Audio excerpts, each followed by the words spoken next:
গভীর জঙ্গলে গাছে টুনির ঘর ছিল। টুনি সেখানে তার মেয়ে টিনাকে নিয়ে থাকত। জঙ্গলে তখন খাবারের খুব অভাব ছিল।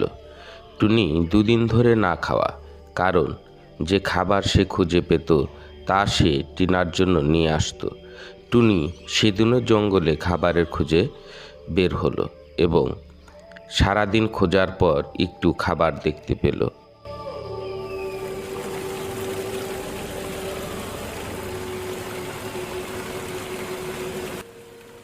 আজ না হয় আমি না খেয়েই থাকবো, এটা আমার মেয়ে খেতে পারবে। মেয়ের জন্য তো খাবার হলো, তাতেই হবে। টুনি সেই খাবার এনে তার মেয়ে টিনাকে দিল। খাবার পেয়ে টিনা তার মাকে বলল, মা আসো দুজনেই খাই।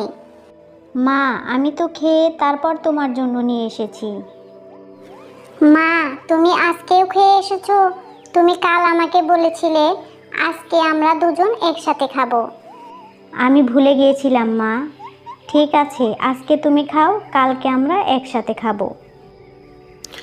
টিনা খেয়ে তার মায়ের কাছে শুয়ে পড়ল। পরের দিন সকালে টুনি আবার বের হলো খাবারের সন্ধানে। 3 দিন না খেয়ে থাকার কারণে টুনি খুব দুর্বল হয়ে পড়েছিল। পথে তোতার সাথে তার দেখা হলো। টুনি, আমি সারা জঙ্গলে খুঁজে কোনো খাবার পাইনি। আমার কাছে মিষ্টি ফল আছে। যদি তুমি আমাকে ঘর বানাতে সাহায্য করো তাহলে আমি একটা ফল তোমাকে দিতে পারি। তখন টুনির মনে হলো তার মেয়ের কথা। প্রতিদিন একই ধরনের খাবার খেতে খেতে তার আর ভালো লাগে না। একটা ফল পেলে খুব খুশি হবে মেয়েটা। সে তো তার ঘর বানাতে সাহায্য করলো, আর তোতা তাকে একটি ফল খেতে দিল। টুনি ফল নিয়ে বাড়ি ফিরে টিনাকে দিল। মা এসো, দুজন মিলে আমরা এই ফল খাই। না মা, তুমি খাও, আমি তো একটা খেয়ে আরেকটা তোমার জন্য নিয়ে এসেছি। টিনা খেয়ে তার মায়ের বুকে শুয়ে পড়ল। সে বুঝতেও পারল না তার মা আজকে কয়েকদিন ধরে না খাওয়া।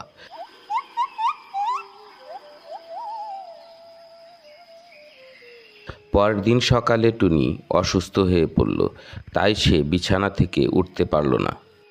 মা ওঠো, দেখো সকাল হয়ে গেছে। টুনি, মা, আমার শরীরে শক্তি পাচ্ছি না, মনে হয় উঠতেই পারবো না। মা, তোমার শরীর তো অনেক জ্বর, তুমি উঠো না মা, শুয়ে থাকো। আজ আমি খাবার আনতে যাব। না মা, তুমি পারবে না, আমি একটু পরে খাবার আনতে বের হব। তুমি ঘরেই থাকো আমার সোনা। মা, আমি তো বড় হয়েছি, দেখো আমি পারবো।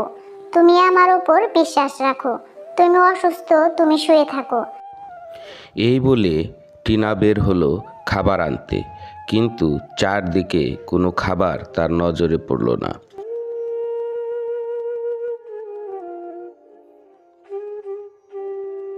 সে দেখল এক জায়গায় কবুতর দাঁড়িয়ে আছে। সেখানে গিয়ে টিনা বলল, আঙ্কেল, খাবার কই পাবো?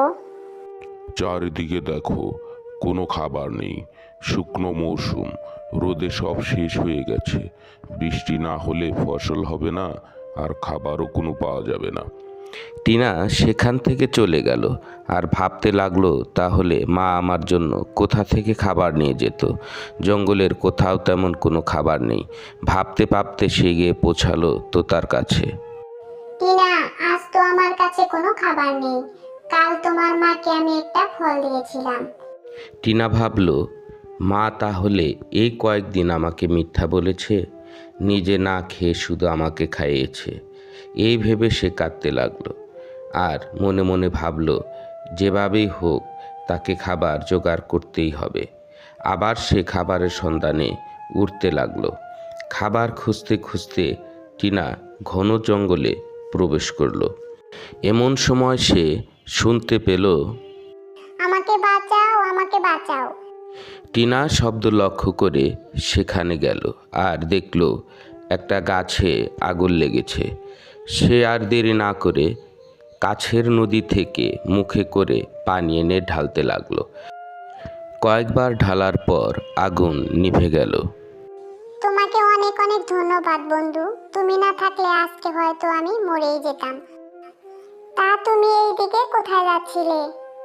শুকনো মৌসুম তো, তাই আগুন লেগেছে। চিন্তা করো না, সব ঠিক হয়ে যাবে। আমি খাবার খুঁজতে খুঁজতে এই দিকে এসে পড়েছিলাম। ঠিক আছে, আমি যাই, দেখি খাবার পাই কিনা। দাঁড়াও বন্ধু, তুমি কি ক্ষুধার্ত? হ্যাঁ, আমি ক্ষুধার্ত। আর আমার মা বেশ কয়েকদিন ধরেই না খাওয়া, তাই তো আজ সে অসুস্থ হয়ে বিছানায় শয্যাশায়ী।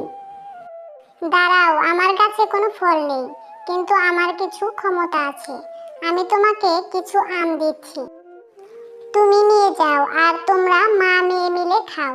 আর যখনই তোমার খাবার দরকার হবে আমার কাছে চলে এসো। এই বলে গাছটা তার জাদু বলে টিনাকে কিছু আম দিল। টিনা সে আম নিয়ে তার মার কাছে গেল এবং দুজনে মিলে খেলো। সাথে সাথে টুনি সুস্থ হয়ে গেল। টিনা তার মাকে সব কিছু খুলে বলল সে কিভাবে এত ফল পেল।